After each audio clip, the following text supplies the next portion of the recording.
no puede pasar desapercibido lo que yo considero que es la amenaza comercial más delicada, más grave que ha enfrentado México desde que yo tengo memoria, y que encabeza el presidente Trump, y que entre otros productos claramente pues afectaría la exportación del tequila. Yo platicaba con Rodolfo y le decía que qué importante que se exploten todos los lazos con sus instituciones hermanas, la de la Cámara del Tequila, la del Consejo, etcétera, en Estados Unidos, para que a través de senadores y diputados y de otros órganos se convenza al presidente Trump que no implemente esta medida.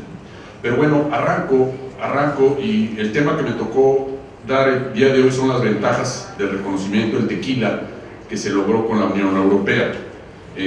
Casi nunca leo, pero en esta ocasión, como son cosas viejas, ya estoy igual, pues me parece que era más importante ponerlo por escrito. Entonces, una gran alegría acompañar al Consejo en sus 25 años. Muchas cosas se han transformado para bien en la institucionalización y profesionalización de este importante órgano interprofesional. Algunas cosas no cambian, y se lo dije hace ratito que lo vi en la cafetería, porque nuestro mutuo amigo Ramón González sigue siendo el director general del organismo. Enhorabuena. Quiero contarles un poco de historia sobre Europa. En 1994, en abril, el que era nuestro jefe común, el secretario de Comercio Herminio Blanco, me encargó en Bruselas, donde yo estaba basado, desempolvar una negociación que llevaba atascada 12 años, la del reconocimiento a nivel comunitario de la denominación del origen del tequila, denominación de origen del tequila. Desde principios de los 80, cuando entonces el bloque comunitario estaba integrado solo por 9 países, hoy son 28 menos el Brexit, México había intentado infructuosamente a nivel del mercado común cerrar una negociación para obtener de manera generalizada el reconocimiento y protección del tequila. La razón por la que aquella negociación se quedó entrampada fue por lo que yo llamo el síndrome del marcador del fútbol, porque para obtener el reconocimiento de nuestra denominación de origen para el tequila, la entonces Comunidad Económica Europea, que así se conocía entonces, nos pedía que reconociéramos 22 bebidas espirituosas, y a algún secretario de aquella época eso le pareció que era un marcador tipo fútbol, que se veía muy abultado, 22 contra 1. Ellos nos reconocían el tequila y nosotros 22. Era parte de nuestros traumas futbolísticos, digo yo. Cuando retomé la negociación, la entonces Comunidad Económica Europea ya se había convertido en la Unión Europea, la UE, y estaba integrada por 15 países. Varios de esos países nos reconocían a nivel individual el tequila al amparo del Convenio de Lisboa de 1968, como Italia, Francia, Portugal. Pero el verdadero objetivo, y así nos lo dijeron los tequileros, era Alemania y España. En Alemania se envasaba a granel el tequila que se enviaba desde Estados Unidos, porque ni siquiera lo mandábamos de México, y en menor medida se mandaba una porción de México. No había ningún control en su calidad y se generaron marcas con nombres supuestamente mexicanos, y ellos decían que hasta nombres aztecas, que presumían que tenían horrendas faltas de ortografía, ¿no? España era un tema todavía más delicado. En la región de Cataluña había productores de tequila, entre comillas, que se elaboraba con bagazo de caña. El caso típico de una práctica productiva y comercial dolosa que inducía error sobre nuestra bebida. El precio de esa bebida en España era irrisorio, y a pesar de que no ofrecía ningún nivel de protección al consumidor, por las razones que mencionaba Luis Guillermo, los estudiantes, había logrado capturar más del 30% del mercado comunitario, vendiendo un licor, un bodrio, una bebida que generaba un grave demérito de nuestra bebida nacional. Ambos países atentaban contra la reputación del tequila, impedían que su calidad fuese valorada por el mercado europeo, deprimían su precio de exportación, todo en un mercado sofisticado y muy alto consumidor de bebidas espirituosas. Una región, como ustedes saben, de gran capacidad económica y plataforma natural para lograr el verdadero despegue internacional del tequila. Les platico rápidamente de la negociación. La negociación resultó compleja y alambicada, para usar un término tequilero. La contraparte era la Comisión Europea, el representante comunitario. La Comisión recibió nuestra solicitud y obtuvo del Consejo de Ministros un mandato para negociar, pero obtener solamente el mandato para negociar se llevó un desesperante año y medio. Las cosas, me dijo un amigo europeo, las cosas en Palacio van despacio y en Europa van en tortuga, me tranquilizaba. Los parámetros del mandato que finalmente obtuvo la Comisión Europea para negociar con México eran simples y claros. Sería una negociación sectorial. Cubriría todas las bebidas espirituosas que se producían por los Estados miembros y por lo tanto sería la primera negociación sectorial de la Unión Europea con otro país.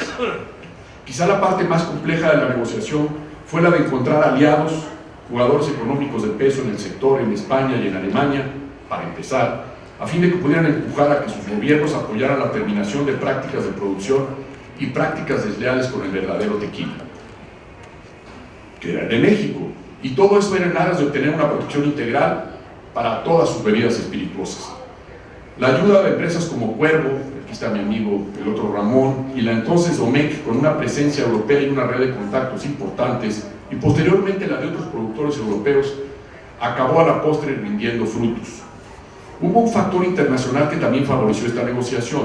Aquí está uno de los colegas europeos que saben de estos temas. El acuerdo sobre propiedad intelectual, el llamado TRIPS, de la entonces recién nacida Organización Mundial del Comercio. El acuerdo de TRIPS había previsto que se negociara el tema de reconocimiento y protección de las bebidas espirituosas a su amparo de forma bilateral entre países. Esta negociación fue, por lo tanto, un ejemplo de negociación pionera dentro de la Unión Europea, pero también lo fue al amparo de la naciente OMC.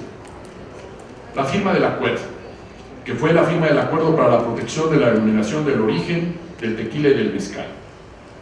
Déjenme darles un dato anecdótico. El mandato que yo recibí del secretario fue el de negociar la protección y el reconocimiento para el tequila. Sin embargo, literalmente, cuando íbamos de camino rumbo al edificio de la Comisión Europea, uno de mis colegas, Roberto Ortiz, me preguntó que por qué no incluíamos también al mezcal. Y bueno, yo le contesté que el mezcal no contaba con un consejo regulador entonces, como si existía para el tequila, naciente, y me pareció que sería un proyecto de largo plazo. Pero dije, pues no perdemos nada. Y así quedó incluido el mezcal dentro de la negociación. Se coló, entró de gora. De hecho, cuando el secretario llegó a la firma, porque siempre me preguntaba del acuerdo del tequila, le dije que también era para el mezcal y me dijo, oye, ¿yo tenía instrucciones para el mezcal? Le dije, no. Me dijo, qué bueno. Durante la negociación, una vez que se consiguieron los apoyos de los principales jugadores de bebidas de España y Alemania, pasamos a la etapa de buscar aliados del acuerdo con los 13 Estados miembros restantes. En esa tarea, diversos embajadores, empezando por el de la entonces Unión Europea, Manuel Armendáriz, y encargados de negocios en los países comunitarios, pero obviamente las instituciones como el INPI, la Dirección General de Normas, fueron nuestros aliados naturales.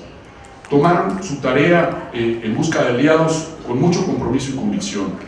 Y finalmente, en mayo de 97, en Bruselas, en Bélgica, se firmó el Acuerdo Sectorial para la Protección y Reconocimiento de Bebidas Espirituosas entre México y la Unión Europea. La firma la hizo entonces el secretario, que ya les dije, era Herminio Blanco. Recuerdo que 35 productores de tequila, creo que Ramón no fue, Rodolfo no fue, perdón, se dieron cita en la ciudad, pero me pidieron una cosa muy rara, que contratara yo un camión de pasajeros de lujo y que le pusiera yo una gran manta que anunciara y festinando la celebración del acuerdo. Tuve que preguntar por cuestiones de tránsito para que no fueran detenidos a los productores. El autobús, y lo tenemos por ahí con algunas fotos, circuló varias horas por las principales avenidas de Bruselas, causando sorpresa entre la gente, porque obviamente no es muy usual ver una publicidad de ese tipo en un camión grandote. Dentro del camión iban los exultantes productores tequileros felices y divertidos, cantando todo tipo de canciones rancheras.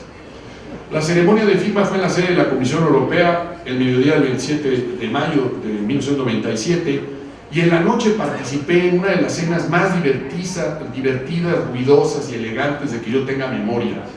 Destaco lo de elegantes. Los productores de tequileros escogieron un restaurante que conoce bien Jorge, junto con el consejo, y reservaron el legendario La Maison du Cygne, que es la Casa del Cisne, uno de los grandes restaurantes bruselenses que está nada menos que enfrente de la Gran Plaza. Cisne, no gancho. Sí, me canso cisne. ¿Cuáles fueron los logros del acuerdo con Europa?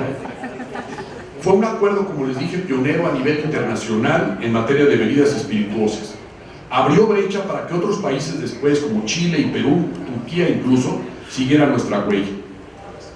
Fue un ejercicio preparatorio para la negociación de lo que al final del propio 97 fue el acuerdo marco entre la Unión Europea, que fue el antecedente del acuerdo de libre comercio con Europa.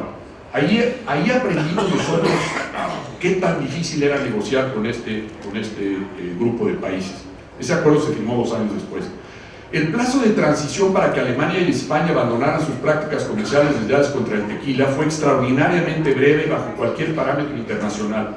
Solo se les dio 2 años para desmantelar esas prácticas. Ellos querían 10, los europeos.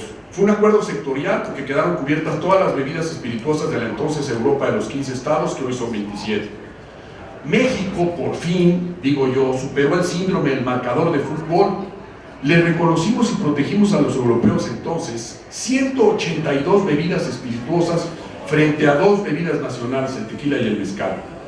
Y hago énfasis en algo que dijo Luis Guillermo. Se hizo en el reconocimiento, en el acuerdo, en el anexo, una liga con la norma oficial mexicana, de tal forma que se vinculó, lo que reforzó la importancia del CRT como un garante de esto. Se incorporó una cláusula expansiva que no sé por qué no se ha usado, de tal forma que si México deseaba incorporar sotol, etcétera, etcétera, otras bebidas en lo futuro, pudiera hacerse engrosando el anexo respectivo en lugar de abrir toda la renegociación. Y la Unión Europea creció su membresía desde entonces y creció igualmente la lista de bebidas espirituosas. Como ustedes saben, hace apenas un par de meses, a principios de este año, los europeos incorporaron al tequila en su registro de indicaciones geográficas, instrumento que constituye un refuerzo adicional en materia de protección de nuestra bebida, incluyendo un elevado nivel de cuidado para los consumidores contra prácticas desleales y fraudulentas. Ya termino, Rodolfo. Y termino con esto. ¿Cuáles son los beneficios tangibles a nivel regional e internacional? Que creo que esto nos da también una pauta para ver hacia adelante. El acuerdo con la Unión Europea le dio un impulso inusitado al desarrollo regional, sobre todo en estados productores como Jalisco, promoviendo el arraigo de los productores en su terruño, la revitalización de zonas rurales con nuevas superficies de cultivo del agave, la investigación científica mexicana, que ha enfrentado riesgos importantes con plagas y otras cosas, mayor cuidado en la cadena de custodia de insumos, la promoción de productos de gran calidad.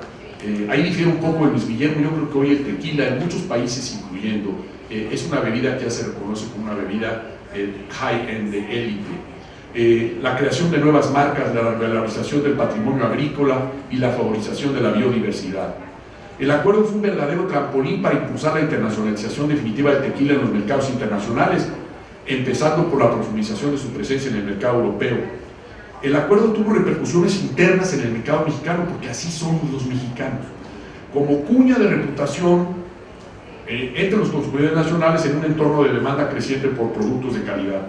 El acuerdo les abrió los ojos a otros agentes económicos nacionales para que buscaran con el gobierno, ya lo dijo Luis Guillermo, su propio otorgamiento de denominación de origen: Olinalá, Talavera, Café, Veracruz, el Sotol, la Charanda, etc. Y gracias a la labor del CRT como guardián del templo del tequila desde hace 25 años, la denominación ha cobrado su verdadero valor como una forma de propiedad industrial colectiva, un sistema de garantías de las características del tequila dirigidas a obtener una calidad superior y a la salvaguarda de su reputación como un producto mexicano de excelencia. Termino y digo, hago un brindis virtual por los siguientes 25 años del Consejo, del Regulador del Tequila, y arriba Jalisco, que es la tierra de mi madre. Muchas gracias.